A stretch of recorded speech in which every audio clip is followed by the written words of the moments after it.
Tina Walsh, and I will be telling you about the social enterprise model that we have in place in the Donegal Community and Youth Centre. And I wish I would have had Caroline's model 10 years ago when I started. But anyway, here I am today. I was the first ever employee. I started in November 2004. And just briefly about my background, I've married an Irishman. I'm originally from Finland, so that's how I ended up here and in Donegal. So briefly about the centre's background. The building was opened originally back in 2004. It was a vision of the local volunteers who had identified that there's a need for a community and youth facility in the area. And a lot of those volunteers still are on my board, in the board of directors. And the directors are, or have been in the past 2 years, going through a restructuring process as a part of the governance code.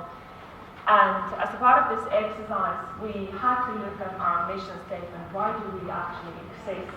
And we re-clarified it to be the multifunctional, the CALA, to be the focal point of community services and facilities for Donegal and the neighbouring areas.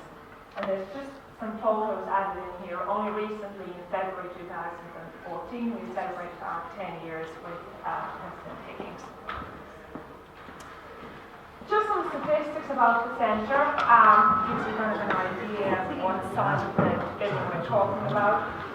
It's not that big, it's 3,200 square metres. We have 7 multi-purpose rooms, and we also have a number of tenants. We have a quite large youth centre in the premises.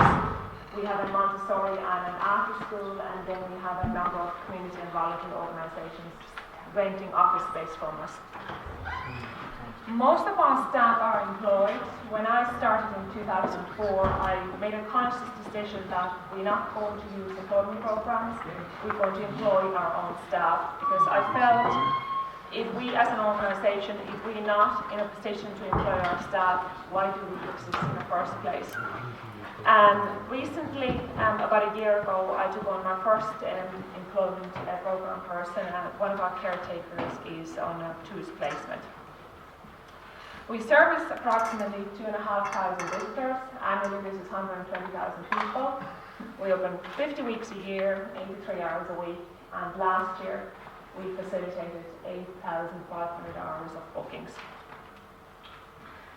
The centre was originally built with the Young People's Facilities and Services Fund, and we continue to get a funding contribution from the fund.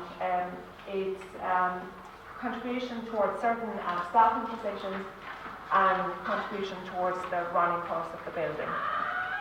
This funding covers approximately 40% of our expenses, and the balance, 60%, we generate ourselves through our various lines of business. Our funding has been cut 30% since 2010. And back 2009, 2010, when I saw this happening, that the funding was going to be cut quite drastically, I kind of realised I have to do something if we're going to go belly up. So basically, it was the beginning of a transition for us to become the service provider that we are today.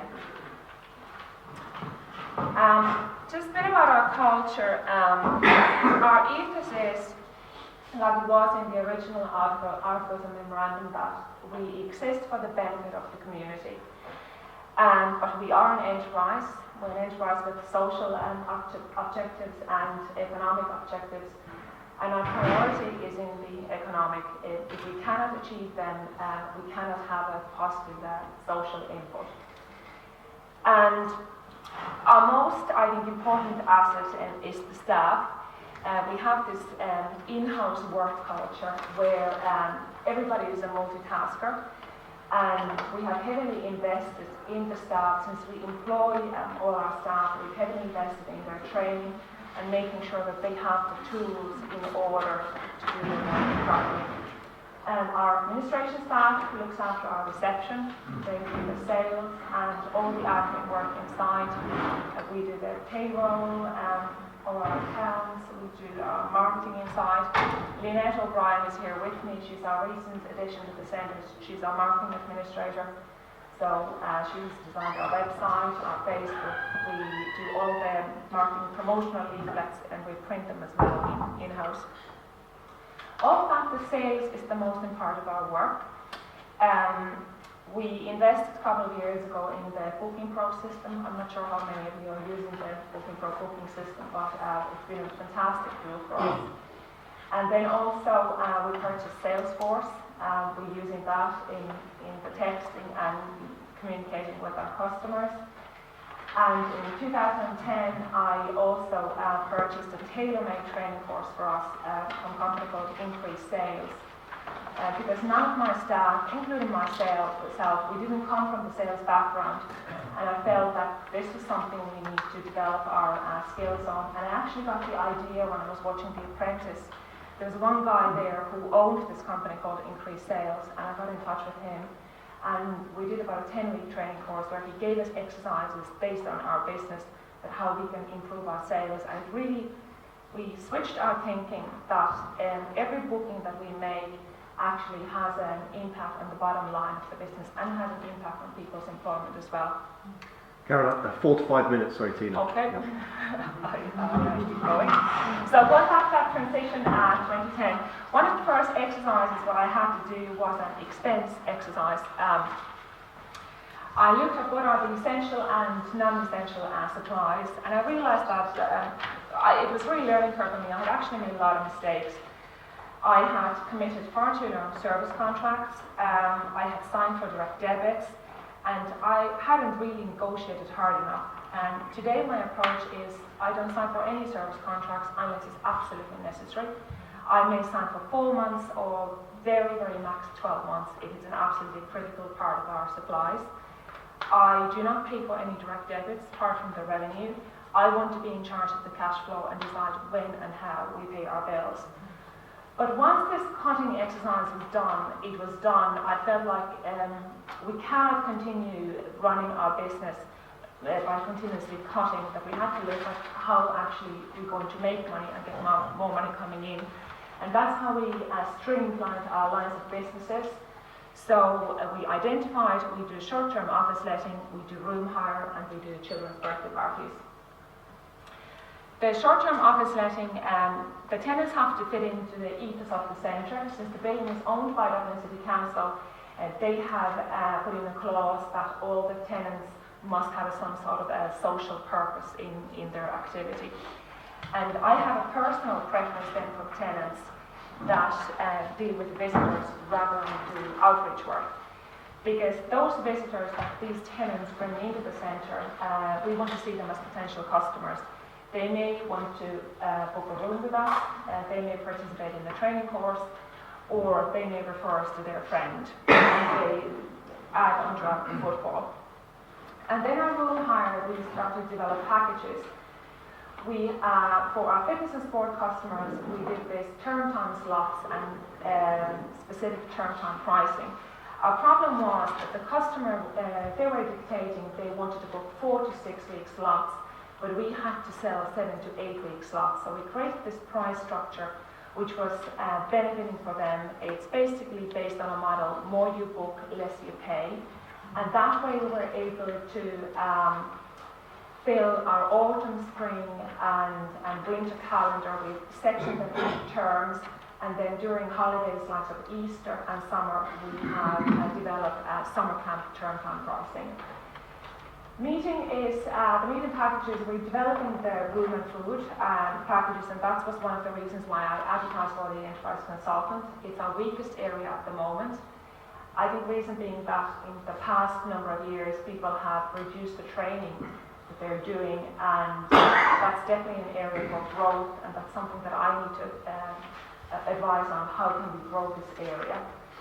And the third is the timetable customers. They're actually the customers of our customers. They're people who don't directly spend money with us, but I realise that if my customers are not busy, I'm not going to be busy.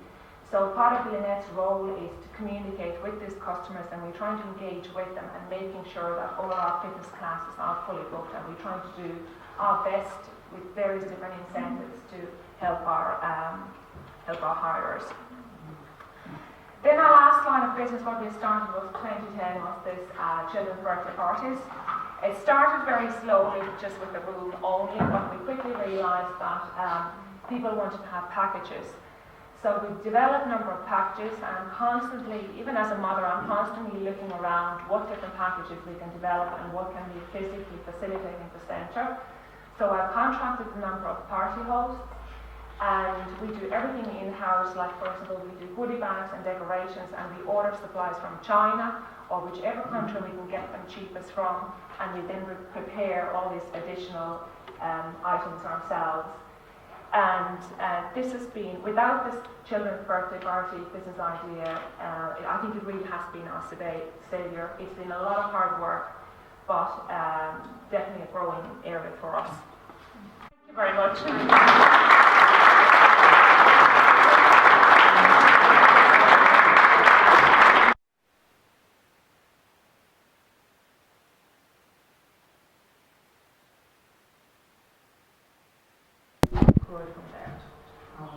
And do you want to expand upon it? Because when I talked to you, I think it was quite interesting. I thought, your directors, made a decision at the beginning of the enterprise. There wasn't really, they hadn't really made a decision, because I was the first employee. I think I had, it was in a good way, it was a clear template to start from. But like I said, if I would have had advice, I would have done a lot of things differently.